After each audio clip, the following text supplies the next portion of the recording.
I've walked in nature, listening to birdsong and photographing whatever takes my eye. It's been the best distraction, with nature and creativity my perfect partners. He wrote a little quatrain every morning.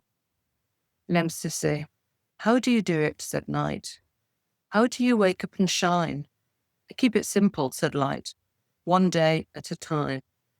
And that's the way I approached what was going on with me. I just had to get through each day. I woke up one morning and I was lying in bed thinking, okay, this is what I'm going to do. I'm going to make a photograph of the two of us because we're in this together, we're supporting each other. And I called it controller because I feel as though I'm trying to control things here. I was aware of the fact I was going to lose my hair, and so I stitched some new hair in for myself. At that stage, I had lost my hair. Actually, I started to lose it. I found it quite distressing, so I got the hairdresser to come and shave it off. And then I started thinking, I know what I'm going to do. I'm not wearing the socks that Roger wears. My thing is going to be headgear. So I wore some fairly funky headgear for quite a while.